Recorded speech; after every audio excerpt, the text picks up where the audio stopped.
Welcome to Talk Treatises. It's a real pleasure to be here. If you are new to the show, here is the basic elevator pitch. We are a professional philosophy and classic literature discussion series, and our mandate is simple, but pretty rigorous. We engage with texts as primary sources. Right. We aren't here for the Wikipedia summary or, the Spark Notes or a pop culture hearsay. We are here to open the book, read the actual words, and grapple with the arguments exactly as the author presented them. Precisely. We treat these texts not as dusty museum artifacts, but as living arguments. We dissect their logic, their context, and their implications for how we live today. And today we are tackling a giant, a real literary titan. We're taking a deep dive into What is Art by Leo Tolstoy. It's a massive work, and I think before we even open the cover or read the first line, we really have to set the scene regarding the author. Yeah. Because when most people hear the name Leo Tolstoy, they have a very specific, almost cinematic image in their mind. All right, they see the epic novelist. They think of War and Peace. They think of Anna Karenina. They think of the man who is arguably, and I don't think this is controversial to say, the greatest writer of fiction in history. Correct. But the Leo Tolstoy who wrote What is Art is a very different man. If you go into this deep dive expecting the lush romantic storytelling of Anna Karenina, you are going to be shocked. Totally. This book was finalized in 1897 and 1898. This is the older Tolstoy. This is the radicalized moralist, the Christian anarchist, the man who had undergone a profound spiritual crisis and conversion. It took him a really long time to write this, didn't it? This wasn't just some pamphlet he'd knocked out in a weekend. Oh, it was an agonizing process. He mentions in the conclusion that he began writing on the subject of art 15 years prior, but he could never quite get his thoughts clear enough to satisfy himself. Wow.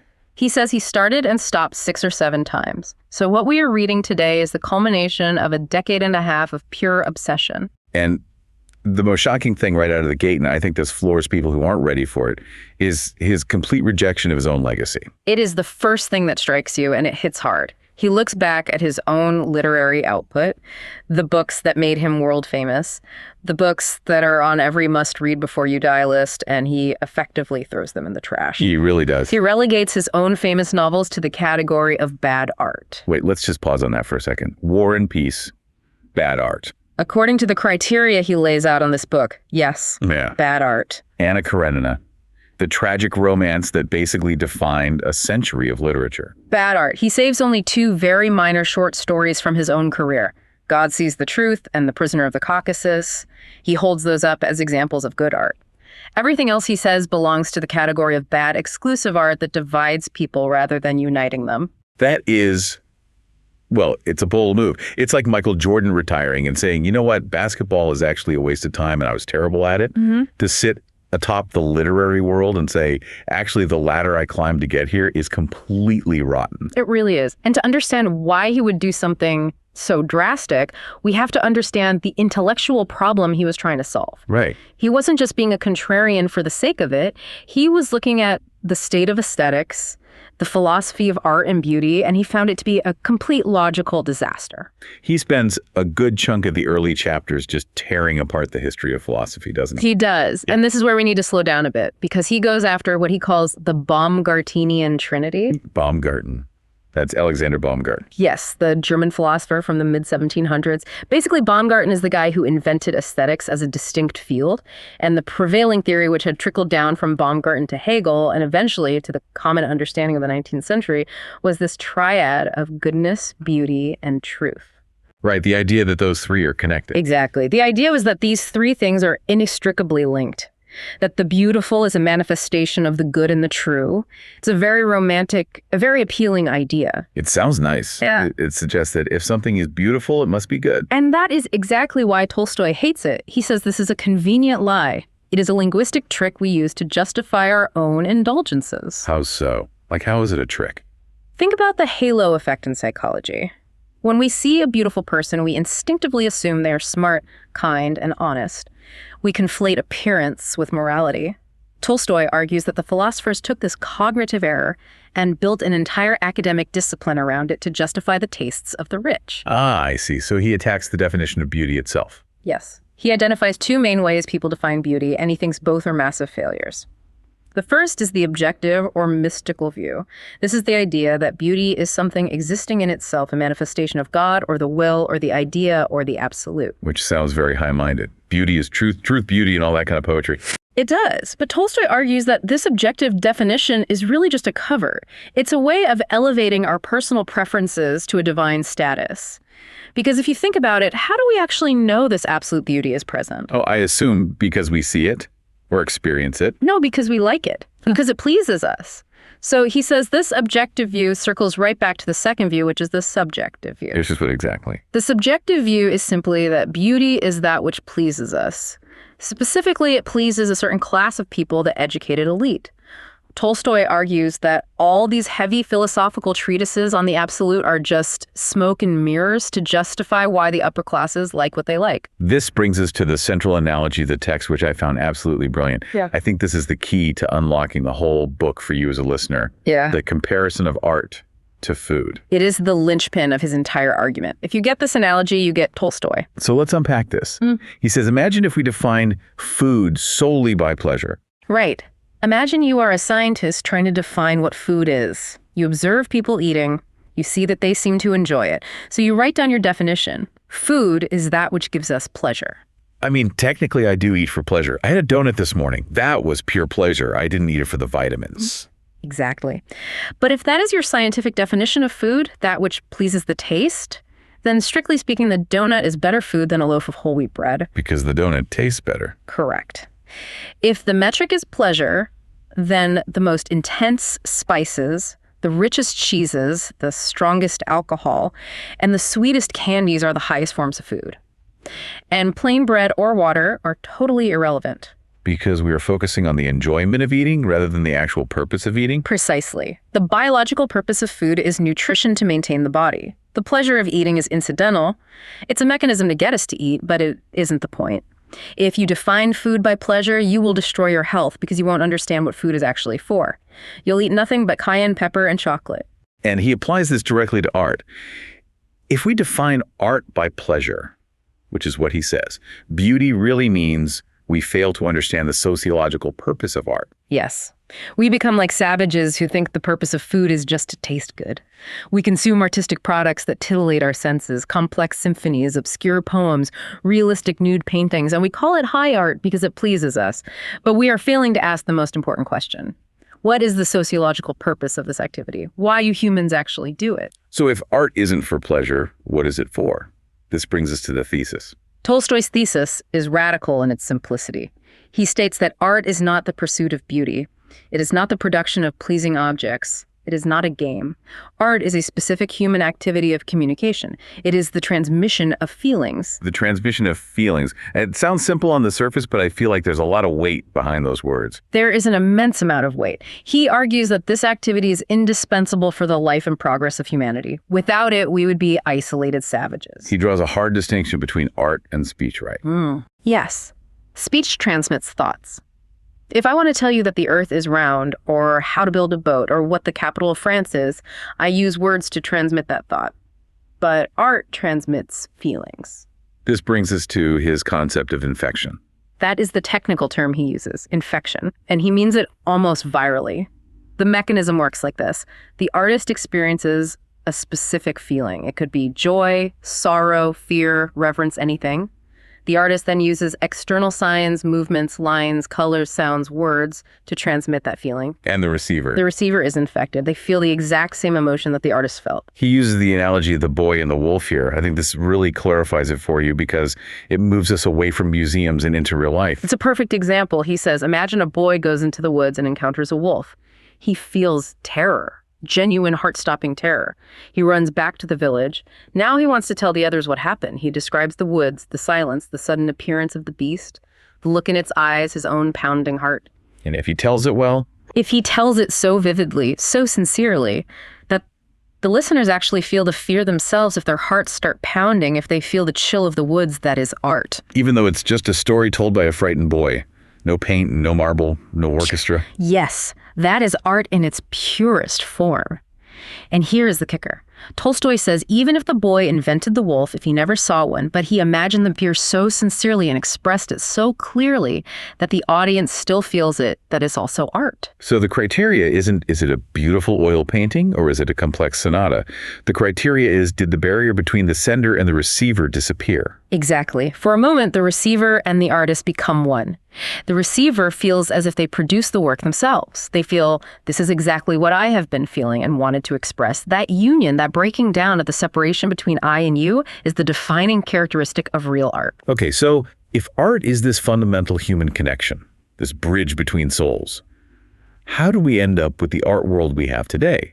Because Tolstoy is looking around at the late 19th century opera houses, exclusive galleries, volumes of dense poetry, and he thinks it's all garbage. He calls it the Great Schism.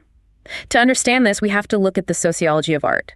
Tolstoy argues that originally in healthy societies like the ancient Greeks, the Jews or the early Christians' art was unified. Unified by what? By the religious perception of the people. Now, careful with that term. He doesn't necessarily mean dogmatic religion or going to church on Sunday. He means the shared understanding of what is good and what is evil in that society, the common worldview. Art served to transmit the feelings that flowed from that shared worldview. So everyone was on the same page. The art spoke to everyone because everyone shared the same fundamental values. Correct. But then we hit the Renaissance, and this is where Tolstoy says everything went terribly wrong. Wait, the Renaissance? Michelangelo, Da Vinci. That's usually the hero moment in art history. That's when art's supposedly got good. Not for Tolstoy. For him, it's the moment of ultimate betrayal. He argues that the upper classes, the popes, the kings, the dukes, lost their faith. They saw the corruption of the church. They started reading the Greek classics, and they stopped believing in the Christian worldview of brotherhood and humility. But they obviously kept their power. They kept their power and their immense wealth. So now you have a ruling class that believes in nothing but their own pleasure. They couldn't go back to the religious art of the masses because that art preached humility, brotherhood, and poverty, things that would directly undermine their privileged position. So they needed a new kind of art that justified their lifestyle. Exactly. They needed gentlefolk art created solely for the pleasure of the idle rich. This caused the schism. You had universal art still existing among the common people, and the peasantry folk songs, simple stories, dolls, decorations, which was sincere and communicative. And then you had this new artificial art of the elite. And he says this elite art became highly exclusive. It had to be. It was cut off from the real life of the people, labor, struggle nature. So the subject matter narrowed drastically. Tolstoy says the art of the rich revolves around only 3 base feelings. What are they? Pride, sexual lust, and ennui. Ennui. The weariness of life, Wow. melancholy, boredom. Pride, lust, and ennui. That does sound like a lot of 19th century novels. And if we are being completely honest, a lot of modern pop songs and television shows. Tolstoy argues that because the rich don't work, because they live artificial, isolated lives, their emotional range is actually tiny. A peasant working the land has a million different emotions related to nature, family labor, fear, hope, and survival. A rich man in a parlor basically just worries about his vanity, who is sleeping with whom, and the fact that he's bored out of his mind. That is a savage takedown of the aristocracy. He's basically calling them emotionally stunted. He is. And because they are emotionally stunted, they demand art that entertains them. But since the artists aren't feeling sincere emotion anymore, they're just professionals working for a paycheck, they have to resort to counterfeiting. This is one of the most technical and fascinating parts of the book for you to keep in mind. Tolstoy lays out the 4 methods of counterfeiting art. These are the tricks artists use to fake infection. Let's run through these because I think I see these everywhere today. Oh, they are absolutely everywhere. Method number 1 is borrowing. Borrowing is when you take subjects that are already considered poetic and just rearrange them. You use Greek myths, nymphs, maidens, fog, moonlight, swans, ruins. It's like a recipe. Add 2 tablespoons of moonlight and a dash of ancient ruin, and boom, it's art. Precisely.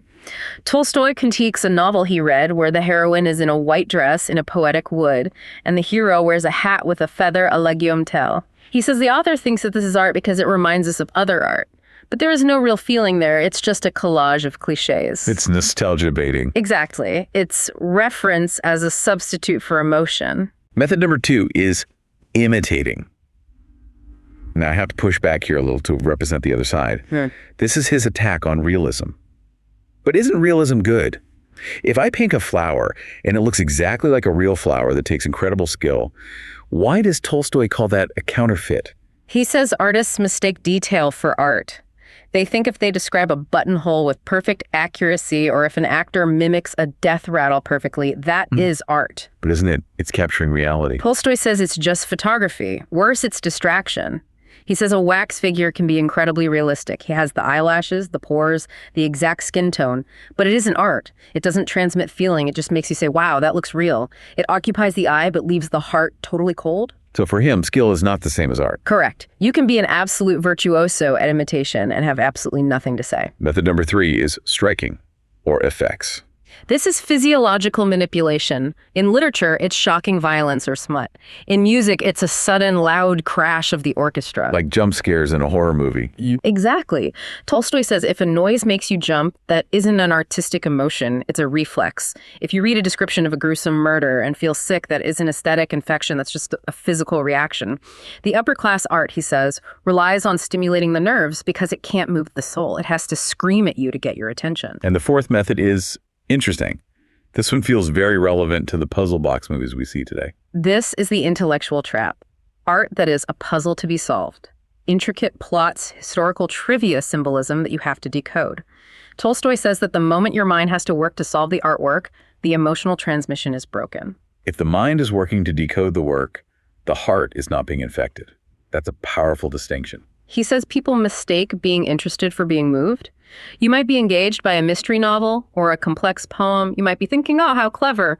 But that engagement is mental, not emotional. It's a riddle, not a song. So armed with these definitions of counterfeits, Tolstoy goes on an absolute rampage. He starts taking shots at the sacred cows of the Western canon. And his biggest target, the one he devotes pages and pages to, is Richard Wagner. The Wagner case study is hilarious and devastating. Tolstoy actually went to see a performance of Siegfried, part of the Ring Cycle. And this is supposed to be the absolute pinnacle of German high culture, the greatest opera ever written. The absolute peak. And what Tolstoy sees is, well, a comedy. He describes the absurdity of it. He sees a grown actor in tights. He specifically mentions fleshy-colored tights, trying to be a god, but just looking like a fake man in his underwear. That is quite the visual. And this actor sits on a rock and starts hammering a sword, clang, clang, clang, for a solid 10 minutes. And the orchestra is doing this heavy, bombastic stuff. Then he sees a cardboard dragon roll onto the stage. A cardboard dragon? Yes. And he sees the wanderer asking riddles. Tolstoy is looking around at the audience, expecting them to be laughing at how ridiculous this all is. So they aren't laughing, are they? No, they are sitting there with these long, serious faces pretending to be in ecstasy. Tolstoy calls it a form of mass hypnosis. They've been trained to sit in the dark for 4 hours and worship this elaborate counterfeit. He also attacks the music itself, the leitmotif. Right, the idea of having a specific musical theme for every character. Tolstoy calls it musical luggage labels. Every time the dragon appears, the dragon music plays. Tolstoy says this isn't music, it's a mnemonic device. It's saying, look, here is the dragon. It appeals strictly to the mind, not the feeling. But he doesn't stop at Wagner. He goes after Beethoven. And this is the one that really hurts. I mean, Wagner, okay, he's an acquired taste. But Beethoven, the Ninth Symphony, the Ode to Joy, how can that possibly be bad art? This is the hardest pill to swallow for a lot of readers. Wow. Tolstoy argues that the late period of Beethoven, including the Ninth Symphony, is bad art. Why? It's universally loved. Tolstoy would ask, is it really universally loved? Or is it just loved by people who have been highly trained to appreciate Western classical harmony? I see where he's going with this. He argues that it is disjointed and artificial. But more importantly, it fails the test of universality. A Russian peasant hears the Ninth Symphony and hears nothing but noise and confusion. It doesn't infect them with joy, it just confuses them. Therefore, for Tolstoy, it is exclusive art. It divides the cultured from the uncultured. So, because it requires education to appreciate, it's not true art. Exactly. True art should be like a smile or a cry of pain universal. You shouldn't need a degree to feel it. He also goes after the decadent poets. Baudelaire, Verlaine, Mallarmé. He quotes them at length. He translates their poems about marvelous clouds and blue birds and velvet shadows and basically asks, what are you talking about? He attacks the cult of obscurity. These poets believed that if art was too clear, it was vulgar right. Yes, they thought that to be high art, it had to be mysterious and vague. Tolstoy says that if art is unintelligible, it isn't advanced, it is simply failed communication. He compares it to speech again. If I talk gibberish to you or use words you don't know, I'm not being a high-level speaker, I'm just babbling. Precisely. If art is transmission, then clarity is a virtue, not a sin. If I can't understand you, you haven't transmitted anything. So after burning the Louvre and the Opera House to the ground, after canceling Beethoven and Wagner, what does Tolstoy leave us with? What are the actual criteria for good art? He divides the criteria into the internal and the external. The internal test is infectiousness. How catchy the feeling is? In a sense, yes. It depends on three things. Individuality, the feeling must be specific to the artist. Clarity, it must be expressed so everyone can get it. And most importantly, sincerity. Sincerity seems to be the one he values most of all. It is the absolute requirement. The artist must actually feel the emotion they are transmitting. They can't just be performing. This is why he hates professional artists. Why? What's wrong with making a living? He says professionalism is the enemy of sincerity. As soon as you are paid to produce art, you have to produce whether you feel inspired or not. You have a deadline, you have a commission. So what do? You start counterfeiting. You use the tricks, you fake the emotion. That's the internal test. What about the external test? Subject matter. This is where the moralist comes in. He says the value of the feeling being transmitted is determined by the religious perception of the age. And we established earlier that for him that means brotherhood. Yes, the consciousness that our well-being lies in the brotherhood of man and our sonship to God. So good art must transmit feelings that lead toward that union. He identifies two categories of good art. Category 1 is religious art. This transmits feelings of reverence for God and love for one's neighbor. He lists things like Les Miserables by Victor Hugo, Uncle Tom's Cabin by Harriet Beecher Stowe, and Schiller's The Robbers. Uncle Tom's Cabin. Yes, because it makes the reader feel deep compassion for the enslaved. It breaks down the barrier between white and black. It creates union. And category 2 is universal art. This is art that transmits the simple feelings of common life that are accessible to everyone regardless of culture or education. Like what, for example? He mentions Don Quixote. He mentions folk tales. Yeah. And he specifically holds up the story of Joseph from the Bible. Why the story of Joseph? Because it requires no context. You don't need to know the history of the 19th century or the theory of harmony or the biography of the author.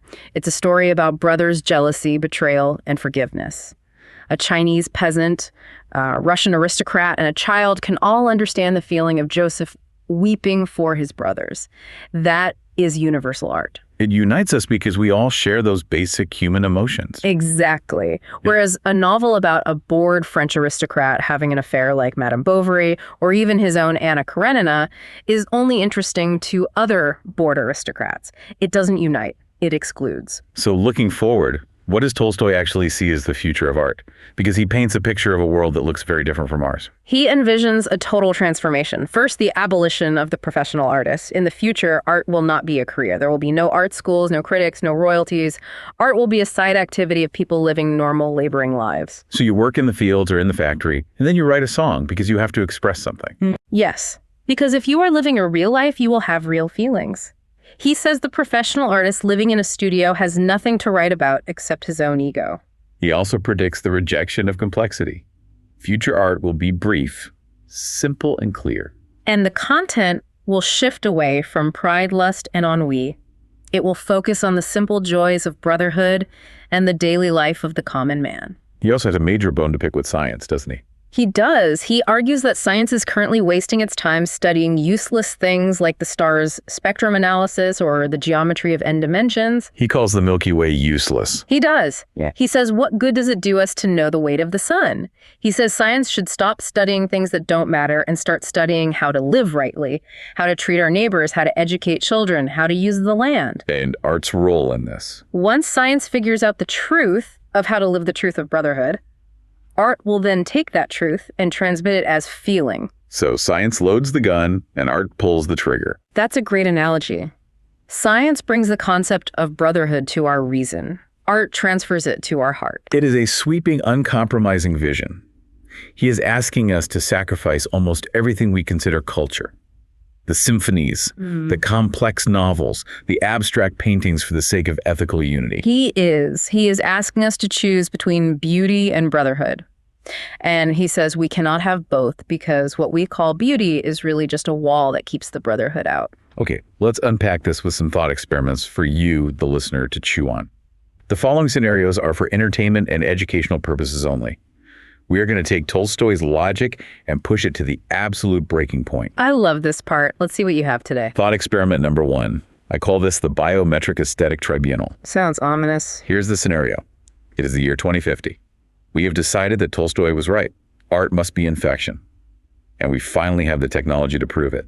We have developed advanced neural links, MRI technology, and biosensors that can map emotional states with 100% accuracy. We can literally see the chemical signature of your feelings. So no more guessing. We know exactly what you were feeling. Exactly. Now here's the new law. Every time an artist creates a work, a film, a song, a book, they are hooked up to the machine. We record their chemical emotional signature at the exact moment of creation. That is the source signature. The sincerity baseline. If they are feeling sadness, the machine records sadness. Right. Then the work is released to a test audience. A random sampling of the global population, specifically including the uneducated, the working class, as Tolstoy would insist. We measure their emotional response. And compare it to the source signature. Correct. And here's the rule. The transmission efficiency index. If the audience's biosensors do not register the exact same chemical emotional signature as the artists on site, the work is classified as counterfeit and immediately destroyed. Wow.